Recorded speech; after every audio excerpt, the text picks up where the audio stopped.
வணக்கம். பரபரப்பு மீடியா செய்திகளுக்காக நான் நிரோஷன். இந்திய பிரதமர் நரேந்திர மோடி அமெரிக்க ஜனாதிபதி டிரம்பிடம் பொறுமை இழந்து கொண்டிருந்தார். இந்தியாவுக்கும் பாகிஸ்தானுக்கும் இடையிலான ராணுவ மோதலை தீர்த்துவிட்டதாக டிரம்ப் மீண்டும் மீண்டும் பகிரங்கமாக மிகுந்த உற்சாகத்துடன் கூறி வந்தார். இந்தியா பாகிஸ்தான் மோதல் என்பது 75 ஆண்டுகளுக்கு மேலான ஒரு சர்ச்சை. இவ்வளவு காலமாக அதில் மூன்றாம் தரப்பை தலையிட இந்தியா அனுமதித்ததில்லை. அது எந்த அளவுக்கு டிரம்புக்கு தெரியும் என்பது தெரியவில்லை. ஜூன் 17 பிரதமர் மோடியுடன் டிரம்ப் தொலைபேசியில் பேசினார். அந்த தொலைபேசி அழைப்பின் போது டிரம்ப் இந்த விவகாரத்தை மீண்டும் எழுப்பினார். இந்தியா பாகிஸ்தான் போரை முடிவுக்கு கொண்டு வந்ததில் தான் எவ்வளவு பெருமைப்படுவதாக கூறினார். பாகிஸ்தான் தனது பெயரை அமைதிக்கான நோபல் பரிசுக்கு பரிந்துரைப்பதற்கு போவதாக குறிப்பிட்டார். அந்த தொலைபேசி உரையாடலை நன்கு அறிந்தவர்களின் கூற்றுப்படி மோடியும் அவ்வாறு செய்ய வேண்டும் என்பதே டிரம்பின் எதிர்பார்ப்பு. பிரதமர் மோடி கோபமடைந்தார். போர் நிறுத்தத்திற்கும் அமெரிக்காவுக்கும் எந்த தொடர்பும் இல்லை என்று அவர் டிரம்பிடம் கூறினார். இது இந்தியாவுக்கும் பாகிஸ்தானுக்கும் இடையில் நேரடியாக தீர்க்கப்பட்டது என்று குறிப்பிட்டார். மோடியின் கூற்றுக்களை டிரம்ப் பெரும்பாலும் புறக்கணித்திருந்தார். இந்த கருத்து வேறுபாடு மற்றும் நோபல் பரிசுக்கு டிரம்பை பரிந்துரைக்க மோடி மறுத்தது இரு தலைவர்களுக்கும் இடையிலான உறவில் ஒரு பெரிய விரிசலை ஏற்படுத்தியது. ஒரு காலத்தில், அதாவது டிரம்பின் முதல் பதவிக்காலம் முடியும் வரை அவர்கள் நெருங்கிய உறவுகளை கொண்டிருந்தனர். செய்யாத சமாதானத்திற்கு நோபல் பரிசு பெறும் டிரம்பின் பேராசையே இவர்களது மோதலின் தொடக்க புள்ளி. மோடி இறுதியாக தனது நிலைப்பாட்டில் உறுதியாக இருந்தார். டிரம்ப் தமது தனிப்பட்ட பழிவாங்கலை அமெரிக்க ஜனாதிபதி ஆசனத்தில் இருந்தபடி தொடங்கினார். அந்த ஆசனம் அடுத்த 3.25 ஆண்டுகளுக்கு மட்டுமே அவருக்கு சொந்தமானது. இந்தியாவுக்கும் அமெரிக்காவுக்கும் இடையே மிகுந்த முக்கியத்துவம் வாய்ந்த வர்த்தக பேச்சுவார்த்தைகளின் பின்னணியில் டிரம்பின் இந்த தனிப்பட்ட கோபம் ஆதிக்கம் செலுத்தியது. அதன் விளைவுகள் அமெரிக்க எதிரிகளான பெய்ஜிங் மற்றும் மாஸ்கோவுடன் இந்தியாவை நெருக்கமாக தள்ளும் சூழ்நிலையை ஏற்படுத்தியது. இன்று மோடி சீனாவில் இருக்கிறார். அங்கு அவர் ஜனாதிபதி ஷி ஜின்பிங் மற்றும் ரஷ்ய ஜனாதிபதி விளாடிமிர் புட்டினை சந்திப்பார். டிரம்ப் ஒரு நீண்டகால நோபல் பரிசு பேராசைக்காக அடுத்து இந்தியா தனது பொருளாதாரத்தை தக்க வைக்க முயற்சிக்கும் போது அமெரிக்கா அதன் மிகப்பெரிய வர்த்தக கூட்டாளியை இழக்கின்றது மற்றும் தனது எதிரி கூட்டணிக்குள் தன்னிடமிருந்து பலம் வாய்ந்த கூட்டாளியான இந்தியாவை தாரை வார்த்து கொடுக்கிறது. எல்லாமே ஒரு நோபல் பரிசுக்காக. பலருக்கு அவர்கள் செய்த பணிகள் காரணமாக நோபல் பரிசு கொடுக்கப்பட்டது. ஆனால் செய்யாத பணிக்காக மிரட்டி நோபல் பரிசு பெற முயலும் ஒரே ஒருவர் என்ற பெயரை டிரம்ப் பெறுகிறார். இது அப்படியொன்றும் பெருமைக்குரிய பெயர் அல்ல, மாறாக அவமானத்துக்குரியது. ஜூன் மாத தொலைபேசி அழைப்புக்கு சில வாரங்களுக்கு பின்னர் வர்த்தக பேச்சுவார்த்தைகள் இழுபறியாக இருப்பதால் இந்தியாவிலிருந்து இறக்குமதி செய்யப்படும் பொருட்களுக்கு 25% வரிக்கு உட்படுத்தப்படும் என்று அறிவித்து டிரம்ப் இந்தியாவை அதிர்ச்சிக்குள்ளாக்கினார். புதன்கிழமை அவர் ரஷ்ய எண்ணெய் வாங்கியதற்காக இந்தியா மீது கூடுதல் 25% வரி விதித்து மொத்தம் 50% வரியாக மாற்றினார். ஒரு காலத்தில் டிரம்பை உண்மையான நம்பர் என்று அழைத்த மோடி அந்த நட்பிலிருந்து தாமாகவே வெளியேறினார். இந்த ஆண்டு இறுதியில் குவாட் உச்சி மாநாட்டுக்காக இந்தியாவுக்கு செல்வதாக மோடியிடம் கூறிய பின்னர் டிரம்புக்கு இனி இந்தியாவுக்கு செல்லும் திட்டமில்லை என்று ஜனாதிபதியின் பயண அட்டவணையை நன்கு அறிந்தவர்கள் தெரிவிக்கின்றனர். ஆனால் அவரது பயண அட்டவணையில் பாகிஸ்தான் இடம்பெற வாய்ப்பு உள்ளதாக அவர்கள் கூறுகின்றனர். எல்லாமே ஒரு நோபல் பரிசுக்காக. ஆனால் டிரம்ப் இந்தியா சென்றால் முன்பு போல மக்களால் வரவேற்கப்பட மாட்டார் என்பது அவருக்கே நன்கு தெரியும். இந்தியாவின் பெரும்பாலான பகுதிகளில் டிரம்ப் இப்போது தேசிய அவமானத்தின் ஆதாரமாக காணப்படுகின்றார். கடந்த வாரம் மகாராஷ்டிரா மாநிலத்தில் ஒரு திருவிழாவை சுற்றி ஒரு பெரிய டிரம்ப் உருவ பொம்மை ஊர்வலமாக எடுத்து செல்லப்பட்டது. அதில் அவரை முதுகில் குத்துபவராக அறிவிக்கும் அடையாளங்கள் இருந்தன. இந்தியாவுக்கு அமெரிக்காவிலிருந்து வந்த தாக்குதல்கள் மிகவும் தீவிரமாக இருந்ததால் ஒரு இந்திய அதிகாரி அதை குண்டகார்டி என்று வர்ணித்தார். அந்த பெயரில் இந்தியாவில் ஒரு ஹிந்தி திரைப்படம் 1997 ஆண்டு வெளியாகியது. குண்டகார்டி என்ற ஹிந்தி மொழி சொல்லின் அர்த்தம் போக்கிரித்தனம் அல்லது ரவுடித்தனம். ஜூன் 17 தொலைபேசி உரையாடலுக்கு பின்னர் மோடி டிரம்ப் இருவரும் பேசவில்லை. இது ஒரு அமெரிக்க ஜனாதிபதியின் கதை. அவர் நோபல் பரிசை நோக்கி கண் வைத்திருக்கிறார்.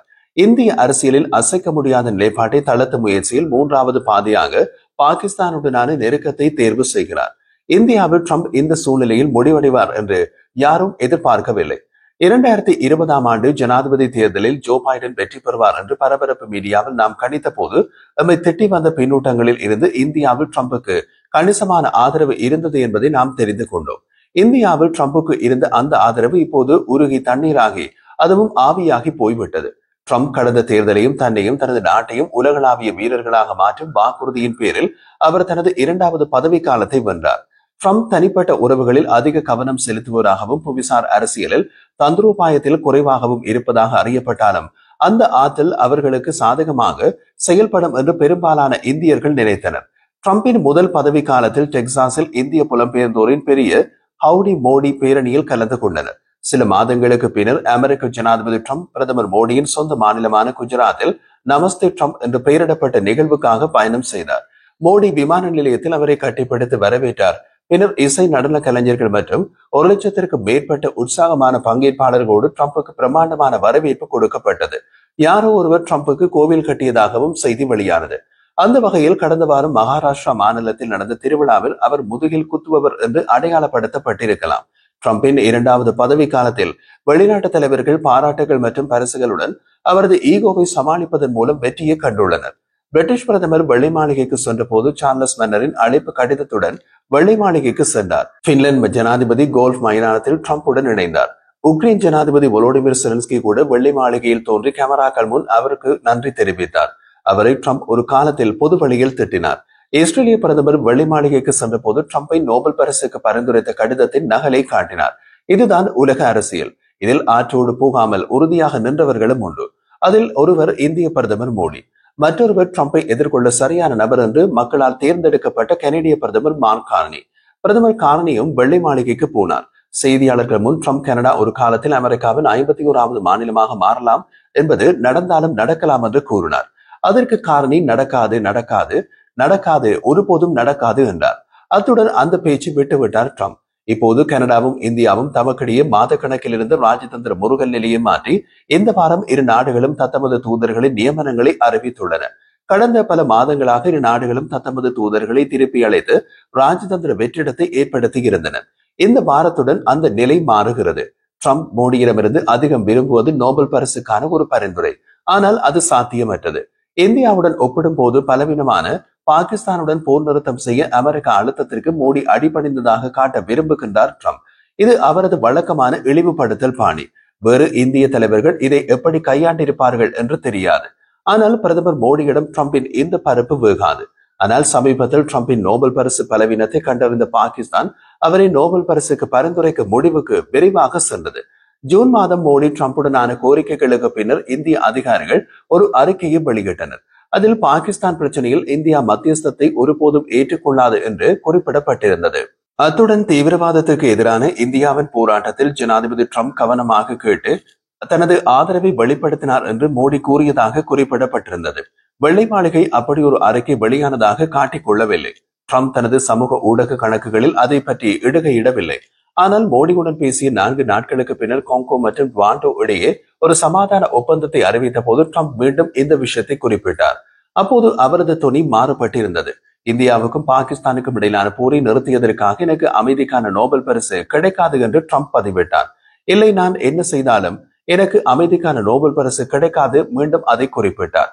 குழந்தைத்தனமான அணுகுமுறைதான். ஆனால் இந்தியா உறுதியாக உள்ளது என்பதை ட்ரம்ப் புரிந்து கொண்டார் என்பதை அது காட்டியது. அதன் பின் ட்ரம்பின் பழிவாங்கும் நடவடிக்கைகள் முழு வேகத்தில் தொடங்கின.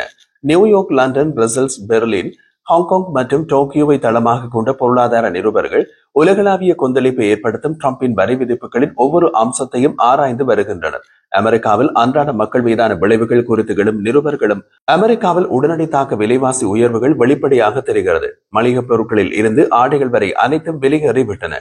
கனடாவின் தலைநகர் ஒட்டாவா உட்பட தெற்கு எல்லை நகரங்களில் சூப்பர் மார்க்கெட்கள் முதல் மால்கள் வரை திடீரென்று கூட்டம் அதிகரித்த இடங்களாகிவிட்டது.